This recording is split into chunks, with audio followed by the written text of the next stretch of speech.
సంవత్సరాల తరబడి ఎన్ని మందులు వాడినా మీ మోకాల నొప్పులు తగ్గట్లేదా? ప్రాణ పెయిన్ క్లినిక్ లో అత్యాధునిక చికిత్స.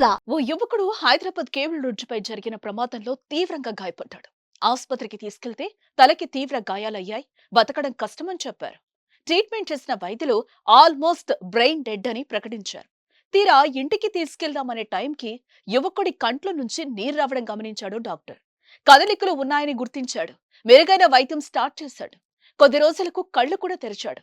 కానీ ఆ యువకుడు బతికి బట్టకట్టాలంటే మాత్రం ఇప్పుడు కష్టతరమైంది. ఎందుకు ఏంటో ఇప్పుడు చూద్దాం.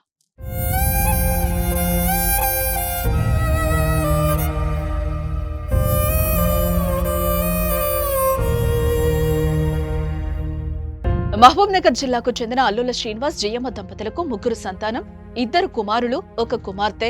బతుకు తెరువు కోసం హైదరాబాద్ వచ్చిన శ్రీనివాస్ కార్ డ్రైవింగ్ చేస్తూ 2 పిల్లలను చదివిస్తున్నాడు. పుట్టుకతోనే అంధుడిగా పుట్టిన పెద్ద కొడుకు హరీష్ ను దాతలు చదివిస్తున్నారు. కూతురు భువనేశ్వరి MCA ఫస్ట్ ఇయర్ చదువుతుండగా చిన్న కుమారుడు వంశీవర్ధన్ ఇంటర్ పూర్తి చేశాడు.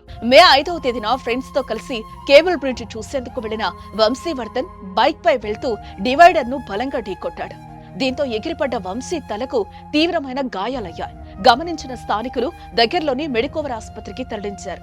పరిస్థితి విషమంగా ఉండడంతో ఐసీయూలో చేర్పించారు. ముందుగా పరిశీలించిన డాక్టర్లు బతకడం కష్టమని చెప్పారు. బ్రెయిన్ డెడ్ అయ్యాడని అన్నారు.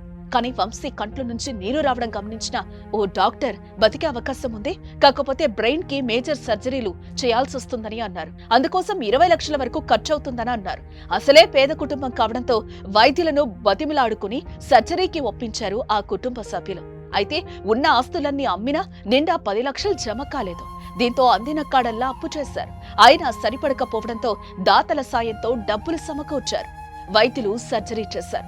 వంశీలో క్రమక్రమంగా కదలికలు ప్రారంభమయ్యాయి. కళ్లు తెరిచిన వంశీ మనుషులను కూడా గుర్తుపడుతున్నాడు. దీంతో ఆసుపత్రిలో ఉంటే ఖర్చు ఎక్కువ అవుతుందని రీహాబిలిటేషన్ సెంటర్ కి తరలించారు. అక్కడ రోజురోజుకి మెరుగవుతున్నాడు. కానీ వైద్య ఖర్చులకు డబ్బులు సరిపోక ఆ తల్లిదండ్రులు గోస అంతా ఇంత లేదు. కొడుకును బతికించుకోవాలని ఆరాటం ఒకవైపు, ఎన్నాళ్ల నుంచో తమను పట్టిపిడుస్తున్న దరిద్ర దేవతను తిట్టుకోవడం ఒకవైపు ఆ కుటుంబాన్ని కుంగదీస్తోంది. ఎవరైనా మనసున్న తాతలు సహకరిస్తే తప్ప నా బిడ్డ బతకడు అంటూ ఆ అమ్మ వేడుకుంటోంది. ఏదేమైనా చనిపోయాడనుకున్న వంశీ మృత్యును జయించి గెలిచాడు. కానీ దరిద్ర దేవత ముందు ఓడిపోతున్నాడు. మనమంతా తలో చెయ్యి వేసి వంశీని కాపాడుకుందాం. నమస్తే అమ్మా, నా పేరు జయమ్మ. నా కొడుకు వంశీ. ఈయనకు బండి మీదకెళ్ళి కింద పడిండు. దెబ్బ తగిలింది, నెత్తికి దెబ్బ తగిలింది. ఆపరేషన్ అయింది. చాలా డబ్బులు ఖర్చు అయినాయి. ఆపరేషన్ అవన్నీ దాంట్లో వరకు తీసుకొచ్చినాము.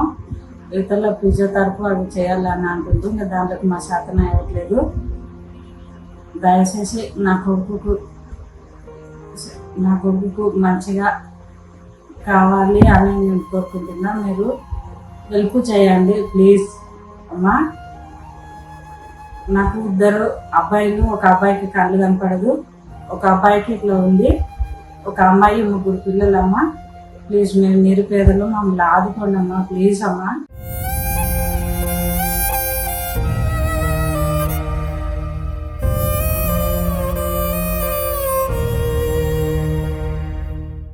సుమన్ టీవీలో మీ పర్సనల్ అండ్ బిజినెస్ ప్రమోషన్స్ కోసం కింది నెంబర్కి కాంటాక్ట్ చేయండి.